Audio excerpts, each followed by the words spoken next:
enforce the rulings of the court. Finally, they have a check by the people, public opinion. If the justices on the court don't have the popular approval of the people, even though, of course, they're not being voted in, it's very difficult to enforce a law. It's very difficult for compliance. And we've had some cases or incidences of that in our history of our court where Supreme Court decisions were made and the public just simply would not comply. That in political science is sort of known as a failing to have political legitimacy. If the public will not agree to the law as legitimate, it's very hard for law enforcement, for the executive branch to make that law one that people comply with. Prohibition is an example of one in which the court ruled that it was illegal to sell and distribute alcohol, and yet it was a disaster and compliance was minimal, and it was eventually overturned. The last and final check on the power of the court is that through impeachment, that justices, while they're there for life, they will not be able to serve if they obviously engage in an abuse of power as a justice, or if they are convicted or found guilty of illegal activity. They may be impeached. So while they have many powers and the court ultimately sits in a position where it can review laws, the powers of the court are also checked. Lastly, I want to talk a little bit about the power, really the primary power of the court, and I think that Professor Jones and Deaton will follow up with this. The primary power of the court that we'd like to look at is the power of what we call judicial review. So when the court is making rulings, they are doing it through the concept of judicial review. Judicial review is the notion that the courts have the power to review the laws and acts of the executive and the legislative branches of government as being constitutional or unconstitutional. So this power is what gives the courts its ultimate authority to rule on the other two branches of government, or have the checks on those other two branches. As I mentioned, though, the executive branch has the enforcement power, so if the judicial branch rules on something as being unconstitutional, they again could be checked by the executive. And lastly, the legislative branch could choose to rewrite the law that the court is interpreting, or amend the Constitution to be a different kind of law in which the court would then have to weigh and base its rulings on. So there are many checks on the court. It's a very complex system of government we work in and we operate with, but it has many features of it that provide representation and balance between the three branches. So with that, I will stop and I will turn it over to Professor Jones.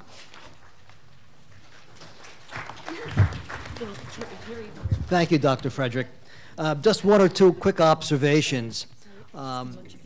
Dr. Frederick mentioned that there is a limit of 2 terms on the presidency. I should want to point out that that came about in the 20th century after Franklin Delano Roosevelt was elected 4 times. He died in office early on in his 4th term. And just an observation, too, that we have the checks and balances which were so important to the founders of the Constitution. Many scholars would suggest today that since the 1930s, the power of the executive branch has grown perhaps at the expense of the other 2 branches. And finally, in terms of Supreme Court decisions, many courts are not bound, but are influenced and persuaded by a concept called stare decisis, which means what other case laws have come before, which will influence the newest dispute that comes before the Supreme Court. They're not always bound by it. They may vacate a decision by an earlier court decision. And the enforcement that Dr. Frederick mentioned, it reminds me of a comment that Andrew Jackson made. I can't remember the name of the particular justice, but let's say it was, to paraphrase it, he said, "The court made this decision, now let them enforce it." He was obviously opposed to it. Okay, with that in mind, Professor Jones. Thank you.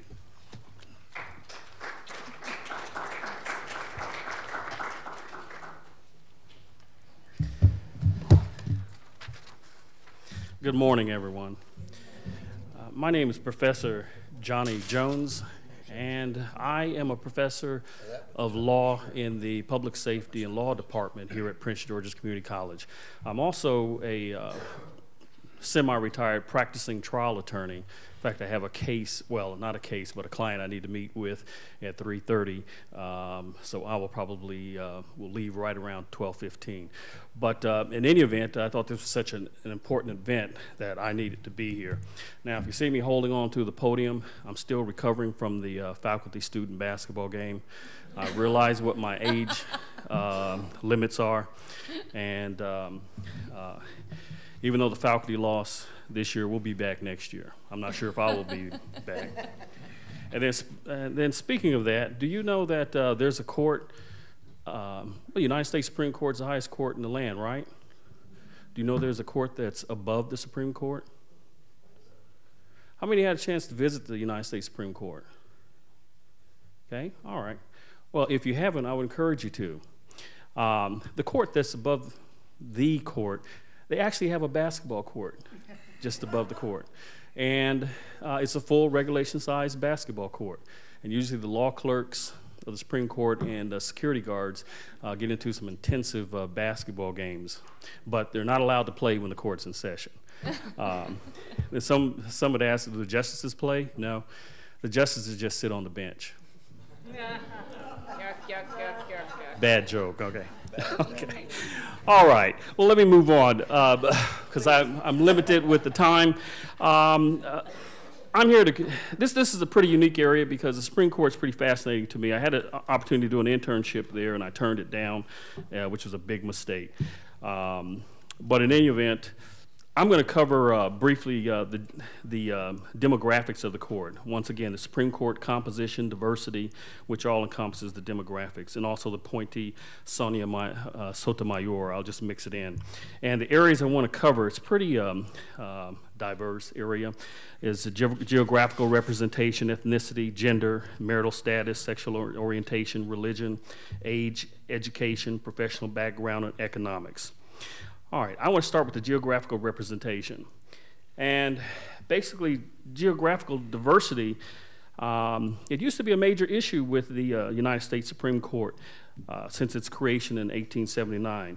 And the United States Constitution imposes no citizenship requirement on federal judges. Did you know that? In fact, there have been a small number of justices born outside the United States, mainly from England, Ireland, and Scotland. As far as sectional representation in the United States, once again, it used to be important. Particularly the Southern representation was very important up until 1971.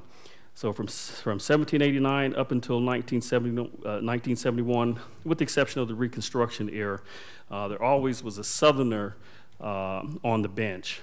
Now, today, geographic diversity is not a major issue for the nomination and appointment of a Supreme Court justice. And there's no Southerner that is currently sitting on this current court. Now, today, the majority of the current justices on the court are from the northeastern part of the United States. Now, as far as ethnicity is concerned, and I'll begin with the justices, well, first with white justices. All United States Supreme Court justices were white Caucasians of European heritage up until the appointment of Thurgood Marshall, who was the first African-American justice to be appointed in 1967 by President Lyndon B. Johnson.